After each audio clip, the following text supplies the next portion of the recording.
ప్రేక్షకులకు మీడియా మిత్రులకు విశ్వసునామ సంవత్సర ఉగాది శుభాకాంక్షలు. నేను ఏ వార్ ఆఫ్ లవ్ అని ఒక లవ్ సబ్జెక్ట్ని తయారు చేసుకున్నాను. ముందు దాంట్లో ఒక ఇంపార్టెంట్ క్యారెక్టర్ కావాలి, దానికి ఒక ఇమేజ్ ఉండాలి. ఆ క్యారెక్టర్ చేయాలంటే దానికోసం ఎవరో ఏంటి అని వెతుకుతున్నానండి. నేను నాకు జగ్గారెడ్డి గారు ఐడియాలోకి వచ్చారు. వచ్చిన తర్వాత నేను సంగారెడ్డి వెళ్ళి ఆయన ఏంటి, ఆయన క్యారెక్టర్ ఏంటి అని మొత్తం ఆయన్ని తెలుసుకున్న తర్వాత ఆయనకి సంబంధించినటువంటి క్యారెక్టర్నే దీంట్లో మనం ఆయన ఎలక్షన్లో పోటీ చేసినప్పుడు మున్సిపల్ కౌన్సిలర్ గాను, చైర్మన్ గాను, విద్యార్థి నాయకుడు గాను ఏమేం చేశారు ఎన్ని కూడా తెలుసుకుని, ఆ తర్వాత ఇప్పుడు ఏం చేస్తున్నారో తెలుసుకుని దీన్ని లవ్ సబ్జెక్ట్కి మిళితం చేశానండి. ఒక కమర్షియల్ పాయింట్ ఆఫ్ వ్యూలో మన సినిమా కమర్షియల్గా కావాలి కదండి, దానికి మిళితం చేసి అప్పుడు ఏ వార్ ఆఫ్ లవ్ అనే సినిమాకి Jaggareddy a war of love అని మార్చానండి. ఆ తర్వాత ఆ సార్ నేను రెడీ చేసుకున్నప్పుడు వెళ్ళి సార్ని కలిసి ఇలా అడిగితే చూద్దాం నేను చెప్తాను మళ్ళీ అని చెప్పారు. ఒక 4-5 years బ్యాక్. ఆ తర్వాత ఒకసారి ఫోన్ చేశారు, వెళ్ళాను కలిస్తే చేద్దాం కొంచెం చూద్దాం అని చెప్పి అన్నారు. మళ్ళీ మొన్న ఒక్కసారి ఫోన్ చేసి ఇది మనం చేస్తున్నాం, దీని మీద నువ్వు ఫిక్స్ అయ్యి నువ్వేమనుకున్నావో ఆ రకంగా చెయ్యి, నా క్యారెక్టర్ నీకు తెలుసు కదా, నువ్వు చెప్పావు కదా అప్పుడు అని అంటే ఇప్పుడు మనం పూర్తిగా దీన్ని రెడీ చేయవలసి వచ్చిందండి. ఇప్పుడు యాక్చువల్గా సినిమాలో జగ్గారెడ్డి గారి క్యారెక్టర్ ఎలా ఉంటుందంటే అండి, దేవుడు మనకి కళ్ళు ఇచ్చాడు, ముక్కు ఇచ్చాడు, చెవులు ఇచ్చాడు, నోరు ఇచ్చాడు. కానీ కళ్ళు ముక్కుని చూడలో, కళ్ళు చెవుని చూడలో, కళ్ళు నోరుని చూడలో, పూర్తిగా మనం చూసుకునే ఒక అందమైన అద్దంలోనే. అటువంటి అందమైన అద్దం లాంటి వ్యక్తే జగ్గారెడ్డి గారు. కానీ ఆ అద్దాన్ని కూడా పగలగొట్టడానికి ఎవరన్నా ప్రయత్నం చేస్తే అది ఒక వెపన్గా కూడా మారుతుంది అనే ఒక క్యారెక్టర్ అండి దీంట్లో జగ్గారెడ్డి గారు. అప్పుడు ఈ సినిమాని ఎలా స్టార్ట్ చేయడం ప్రారంభించింది. ఓకే, తెలుగు ప్రజలందరికీ కూడా ఉగాది పండుగ శుభాకాంక్షలు. మీడియా మిత్రులకు మీ అందరు కూడా. నా జీవితం అంతా కూడా నాకు 10వ తరగతి 10th క్లాస్ తర్వాత ఇంటర్మీడియట్ ఫస్ట్ ఇయర్లో నేను జాయిన్ అయినప్పుడు కాలేజ్కి, అక్కడ స్టూడెంట్ నాయకుడిగా ప్రారంభమైన నా జీవితము ఇప్పటి వరకు ఈ రాష్ట్ర రాజకీయాలు జగ్గారెడ్డిగా నా రోల్ ఏందనేది 2 రాష్ట్రాల తెలుగు ప్రజలందరూ కూడా తెలుసు. అయితే అనుకోకుండా ఒకరోజు రామాంజన్ గారు కలిసినప్పుడు సార్ ఇట్లా అనుకొని ఉన్నా, చాలా సంవత్సరాలుగా అవకాశం వస్తుందేమో, వచ్చినప్పుడు ఇట్లా అనుకుంటున్నా సార్, కలవాలని అనుకుంటున్నా, అనుకోకుండా ఇక్కడ మేము ఒక ఫంక్షన్లో రావడం, మీరు ఇక్కడ రావడం, కలవడము, ఇది ఒక మాకు చాలా సంతోషాన్ని ఇస్తుందని రామాంజన్ గారు చెప్పిన వెంటనే యాక్చువల్గా వారు ఏదో ఫోటో, ఆ సెల్ ఫోన్లో వారి ఫోటో చూపించారు నాకు. అప్పుడే ఆ ఫోటో ఎప్పుడైతే నా యొక్క అదే వార్ ఆఫ్ లవ్ జగ్గారెడ్డి అని అందులో నా ఫోటోతో సహా నాకు చూపించినప్పుడు నాకెందుకు ఆ సెకండ్కి ఆ ఫోటోకి కనెక్ట్ అయినా నేను యాక్చువల్గా. ఇది మీరు ఇప్పుడు మీ విజువల్స్లో కూడా తీసిరు మీరంతా కూడా. ఆ ఫోటో, ఆ వార్ ఆఫ్ లవ్ జగ్గారెడ్డి, ఆ ఫోటో యొక్క అంటే నా నిజంగా నేను ఆ గడ్డంలో ఎట్లుంటారో అది మొత్తం వారు తీసి నా నిజమైన నా అవతారాన్ని ఆ ఫోటోలో వాళ్ళు చాలా నీట్గా చూపించినప్పుడు నాకు ఆ ఒక్క సెకండు ఆ ఫోటో చూడంగానే కనెక్ట్ అయినా వారికి. ఓకే, తప్పకుండా నేను సమయం వచ్చినట్టు చెప్తా, టైం ఇవ్వండి అది ఇదని అన్నా. మొన్న కూడా మధ్యలో ఢిల్లీలో కూడా చెప్పిన చాలా సందర్భాల్లో. ఆ ఢిల్లీ పోయిన సందర్భంలో ఎందుకో కొన్ని సెకండ్లలో నేను వీరు రామాంజన్ గారి జ్ఞాపకం రావడం, ఈ వార్ ఆఫ్ లవ్ జగ్గారెడ్డి అనే సినిమా టైటిల్ జ్ఞాపకం రావడం. అప్పుడు వారికి ఫోన్ చేసి, సరే నా జీవితంలో కొన్ని సంఘటనలు కొంత వేరే వ్యక్తుల ద్వారా చేయించుకుంటూ నా రోల్ నేను డైరెక్ట్గా, వారు అన్నారు మీరు కూడా మీ రోల్ మీరు డైరెక్ట్గా యాక్ట్ చేయాలన్నప్పుడు నా రోల్లో నేను కూడా యాక్ట్ చేసేటట్టుగా తప్పకుండా నేను టైం ఇస్తాను, అని రామానుజం గారికి నేను చెప్పడం జరిగింది. సరే ఈరోజు మట్టుకైతే అనుకోగానే ఒక సినిమా ఒక కార్యాలయాన్ని ఏర్పాటు చేయాలి అని ఈరోజు ఉగాది పండుగ రోజు మరి ఈ war of love Jaggareddy Ramanujam గారు డైరెక్టర్గా మరి ఈ యొక్క కార్యాలయం సినిమా జగ్గారెడ్డి యొక్క కార్యాలయాన్ని ఈరోజు ఇక్కడ నేను ఈరోజు పండుగ పూట ఉగాది రోజు ఈరోజు ప్రారంభించడం జరిగింది. మా వాళ్ళు ఎవరు అడిగిర్రు, ఏందన్నా ఇదంతా మరి రాజకీయంగా నీకంటూ ఒక ప్రత్యేక స్థానాన్ని ఒక రోల్ని ప్రజలకు లైవ్లో ఉంచినాము, సినిమా పరంగా ఏ రకంగా అంటే నిజ జీవితాన్ని సినిమాలో నిజాన్ని సినిమాలో చూపించబోతున్నాం మనము.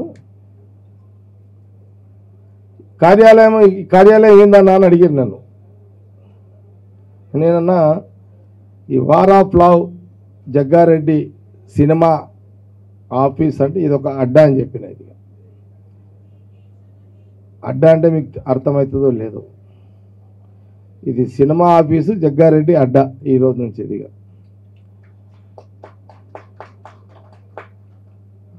అడ్డా అంటే అర్థం ఏంటంటే తెలుసా మీకు? అడ్డా అంటే ఉర్దూలో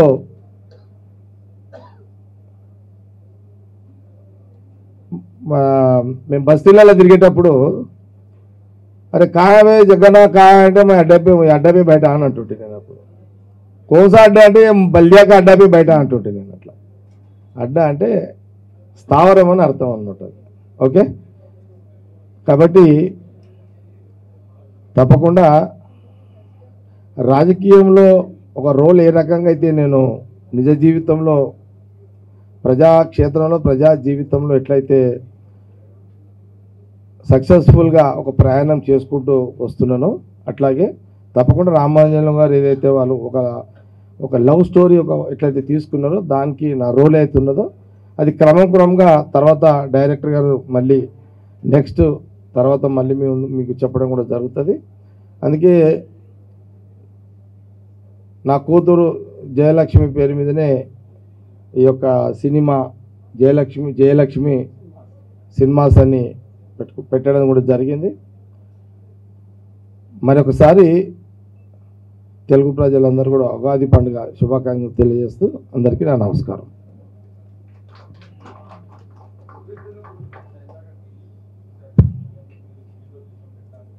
ఏదంటారు?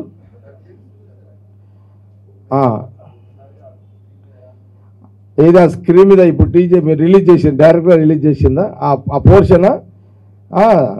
అవి నా ఒరిజినల్ స్టైలే కదా, అది నేనేమి యాక్టింగ్ కాదు కదా, అసలు రోల్ చేసినట్లా అసలు అట్లా ఉండదు రోల్. అది ఇప్పుడు ఏదో సినిమాలలో ఎవరో చేసింది రాసింది కథలు రాసి యాక్టింగ్ చేస్తారు, నాది ఒరిజినల్ యాక్టింగ్ అన్నది ఇదంతా. అమ్మా మీరు ఎన్నన్నా అనుకోవచ్చు, జగ్గారెడ్డి విషయంలో ఎన్నన్నా పేర్లు పెట్టుకోవచ్చుగా, ఏమి ఆషామాషిగా వచ్చిందేం కాదు. నేను ఇట్లా మీరేమో ఏది సినిమాల హీరోలు చూస్తుంటాం, పోలీస్ ఆఫీసర్లను కొట్టినట్టు ఎస్పీలను కొట్టినట్టు అదేదో సినిమా యాక్ట్లో చూపిస్తారు, నాది ఒరిజినలే ఉన్నాయి అవన్నీ. నేనేం యాక్టర్ కాదు, ఇవన్నీ ఒరిజినల్స్ ఉన్నాయి నాకంతా. స్టూడెంట్ లీడర్గా ఒక చాలా పెద్ద రోల్ ఉంది, నా స్టూడెంట్ లీడర్గా చాలా పెద్ద రోల్ ఉంది, మున్సిపల్ కౌన్సిలర్గా ఒక చాలా పెద్ద రోల్ ఉంది, మున్సిపల్ చైర్మన్గా రోల్ ఉంది, ఇంక ఎమ్మెల్యే తర్వాత అదిగా.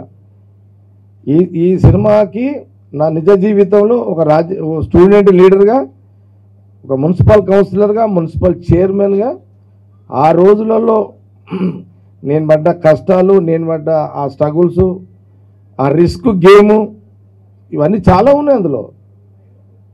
ఆ రోజులలో ఏదో మామూలుగా నేను బ్యాక్గ్రౌండ్ తోటి వచ్చి కాదు, అంటే నాకు ఎవరో బ్యాక్గ్రౌండ్ ఉండి కాదు, ఏం బ్యాక్గ్రౌండ్ లేదు. నా కథ, నా రాజకీయ కథ నేనే రాసుకున్నా. స్క్రిప్ట్, డైరెక్టర్ని, యాక్టర్ నేనే. నా దాంట్లో నాకు ఎవరో రాసి ఇచ్చింది కూడా కాదు ఇది. ఇప్పుడు హీరోనే చూడాలి, మా మిస్సెస్ని అడిగి చెప్తాం మళ్ళీ. అది నా భార్యని అడిగి చెప్తాది మరి. అది యాక్షన్ పార్ట్ అంటే డైరెక్ట్గా చెప్పేటప్పుడు చెప్తారు, నేను మీద చెప్తా. ఖాళీ డైరెక్టర్ పాత్ర కూడా నేనే చెప్తే ఎట్లయితుంది మళ్ళీ. అది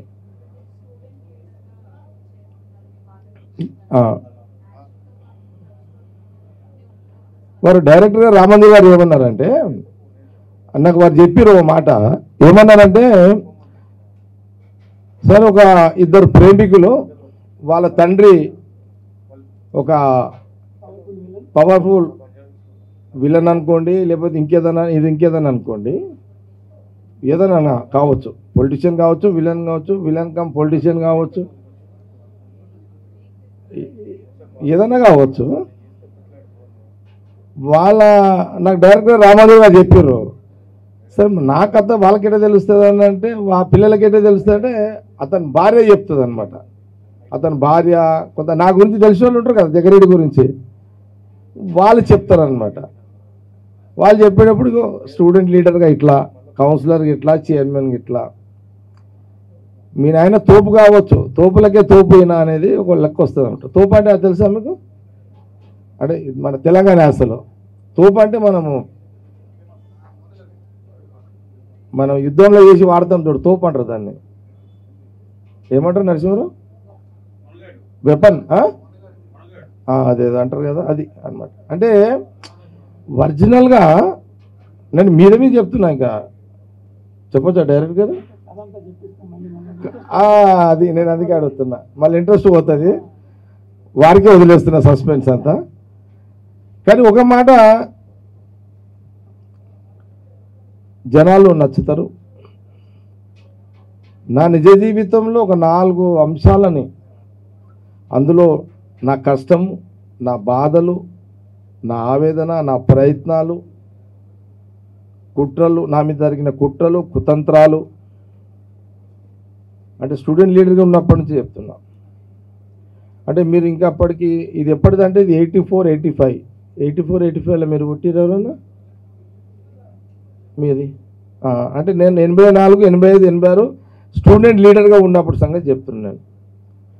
ఆ రోజులలో మర్డర్లు జరుగుతుండే, మర్డర్లను తప్పించుకోవాలి, మర్డర్లు చేసే వాళ్ళని చాలా ప్రాక్టికల్ ఉన్నాయి వీళ్ళంతా.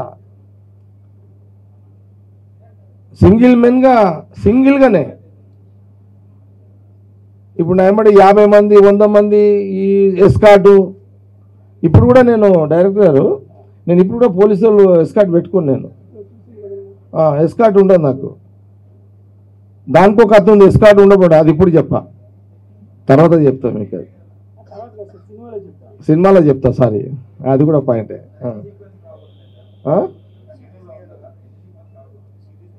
చెప్పలేం, ఉండొచ్చు. అంటే ఈ నిజ జీవితాన్ని, జగ్గారెడ్డి నిజ జీవితాన్ని, సినిమాని జనాలు నచ్చిన రోజు ఖచ్చితంగా ఇంకా పార్ట్ 2 కూడా ఉండే అవకాశాలు ఉంటాయి.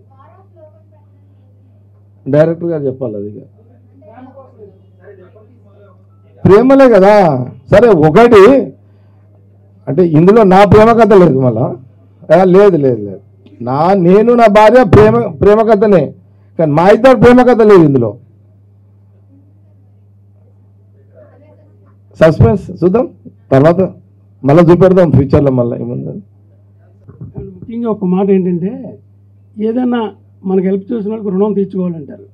నాకు ఈ జగ్గారెడ్డి గారి అవకాశం ఇచ్చినందుకు నేను చాలా కసి మీద ఉన్నానండి. ఆ కసి మీద సినిమా తీసి హిట్ ఇచ్చి ఆయనకు రుణం తీర్చుకుంటాను. మీరంతా స్క్రీన్ మీద చూడండి. 2 రాష్ట్ర ప్రజలందరికీ ఉగాది పండుగ శుభాకాంక్షలు. ఇక్కడికి వచ్చిన మీడియా మిత్రులందరికీ, ఇక్కడికి వచ్చిన వాళ్ళందరికీ కూడా ఉగాది పండుగ శుభాకాంక్షలు.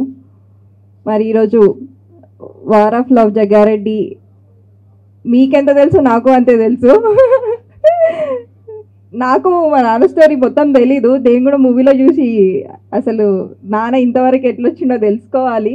అంటే చెప్పడం వేరు. కానీ నాన్న యాక్టింగ్ చేసి నాన్నకు పడ్డ కష్టాలు కానీ ఇంత ఈ స్టేజ్కి రావడం అంత ఈజీగా రాలేదు. చాలామందికి తెలుసు, చాలామందికి తెలియదు కూడా. సో ఇన్స్పిరేషన్ అనమాట. ఇలాంటి స్టోరీస్ ఎందుకు తీస్తాం? ఇన్స్పైర్ అవ్వాలని, ఇలాంటి లీడర్స్ ఇంకా రావాలని చెప్పి తీయడం తప్ప మనం గొప్ప అది తర్వాత ఏదో గొప్పగా మనం చూపించుకోవాలన్నది తర్వాత. కానీ ఇట్లాంటి లీడర్స్ ఇంకా రావాలి అని చెప్పి ఇప్పుడున్న జనరేషన్కి ఒక ఇన్స్పిరేషన్ లాగా ఈ మూవీ రావాలని నేను కోరుకుంటూ, డైరెక్టర్ గారికి కూడా ఆల్ ద బెస్ట్ చెప్తూ, నాన్నకు కూడా ఆల్ ద బెస్ట్ చెప్తూ. మా నాన్న యాక్టింగ్ ఎట్లా చేస్తాడో నాకు తెలియదు. యాక్టింగ్ కాదు కానీ నిజమే, కానీ మళ్ళీ చేయాలి కదా. ఆల్రెడీ లైఫ్ అంతా ఒకసారి అయిపోయింది, మళ్ళీ ఇప్పుడు మూవీలో ఆ పార్ట్ మళ్ళీ చూపించాలంటే కూడా కష్టమే. అది ఎట్లా చేస్తారో నేను కూడా చూడాలనుకుంటున్నాను. ఇద్దరికి all the very best, team అందరికి కూడా all the very best. Thank you.